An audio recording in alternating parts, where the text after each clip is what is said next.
Welcome back. Now, shoppers are divided after a Melbourne newsagent made the controversial decision to ban cash payments amid the coronavirus crisis.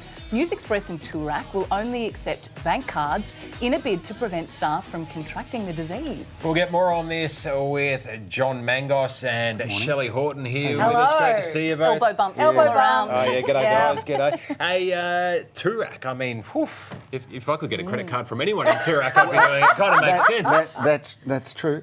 I guess I understand where the news agency's coming from on this one, even though I don't think there's microbiological evidence that cash can pass on the germs. There are a lot of germs attached to cash, so I guess it's a precaution that you can't knock. It sounds extreme, but I think in the current climate, every little bit helps. So I don't blame the newsagent for doing what he's doing, although the staff could wear gloves, but that's another. It is a good point, though. I mean, where is the scientific evidence that you can actually contract coronavirus from the money? But to be fair, though, Shelley, do you even carry cash anymore? I don't carry these days? cash anymore. It is all on my phone. Yeah. So I've got my credit card on my phone and I just tap. You don't even have to make contact. So I'm kind of like, this is not a big deal for me at all. And if there is any chance, we have very shiny plastic money.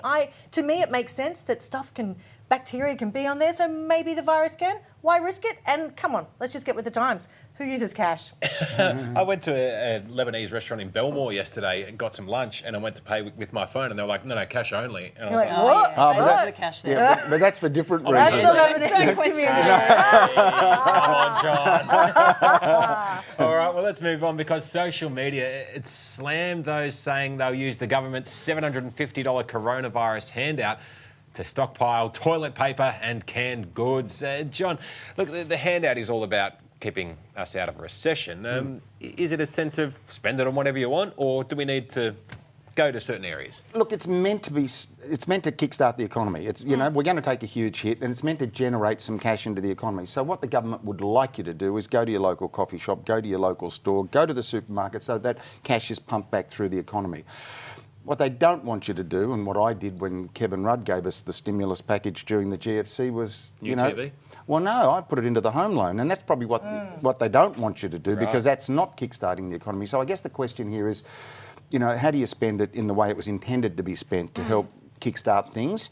And hoarding it or paying it off your home loan or your car loan is probably not what it was intended for. But to be fair, what if you're spending that $750? Okay, yes, you're stockpiling on food and toilet paper and that sort of thing, but you're spending it at Toilet paper? Where do you get toilet paper? A very good point, actually. But if you're spending at the local supermarket, your local IGA or your promoting, independent, what's wrong with that? Nothing. I don't think there's anything wrong with that. I think that's what people need to realise is even if you're spending it at Coles, you're still helping our farmers if you're buying your fruit and veg there. So I think we need to not panic too much. $750, that could probably get you a 4-pack of toilet paper at the moment. So maybe think about what you want to buy. I'm not going to be hoarding. I may as well just hand over my $750 to Uber Eats. Like, let's be honest. That's what it's going to be if I'm in self-isolation.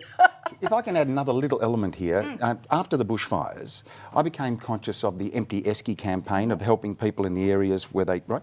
So I consciously now look for milk, for example, that comes from the South Coast rather than your average, your generic brands, and I won't name the brands, but you know the ones I mean. So I look for milk that comes from those areas that were hit, thinking I'm helping them, and this is, I guess, an extension of that where we can help even more. So be a bit picky about the products you buy and where they come from, because that can help too. Indeed. And also it'll make you feel a bit better about Well, it. absolutely. And You know, what? it does. And you know what else? Why not? The milk is better. The Yeah. milk is better. Tasty. Hear, hear. All right, well, check out this message from one pretty angry bride. She says, quote, I'm getting married in 37 days. I've spent thousands of dollars. I've been working out, budgeting, chasing RSVPs and answering a million emails. So I feel justified in reminding my guests that I don't care if you miss my wedding because of coronavirus paranoia. You are dead to me. No, you missed the claps. You are dead to me. Read it properly. Sean, she's obviously pretty fired up here. You can feel the passion. What do you make of this? I think this is ignorance in the extreme. I mean, if she's got an elderly aunt or uncle, that she's going to make them feel bad for not coming to the wedding and have them risk their lives. Yes. This woman is suffering a strong dose of ignorance here. Darling, if it means that much to you, postpone the wedding. Yeah. Put it off for But a she's little been bit. working so hard. Well, She's been sending out all the RSVPs. Exactly. In other words, it's all about me. You know, I spoke to a friend yesterday whose father died, and the funeral's on Monday, and you know he's told everybody in the extended family, don't come to my dad's funeral, Oh my and just goodness. because mum's already dead, so it's just the 3 sons and a daughter. It's just going to be the 4 of them, and you know what? It's probably going to be a much nicer, more intimate funeral, a better way to say goodbye to Dad. So I think to the bride, you know, either reschedule or get over it, because you could be risking Aunt Mabel's life. Shelley, what do you make quickly? Oh, look, I just think this is Bridezilla gone crazy. So, Yeah.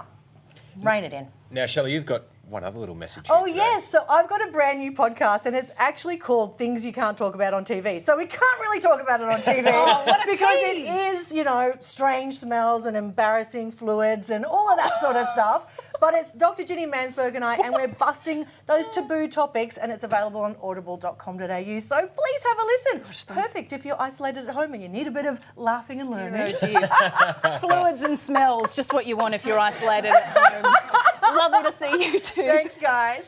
Pleased to say boy. it's time to move on from that topic. Great to see you both. It is, though, time for the news, and a very busy news day indeed.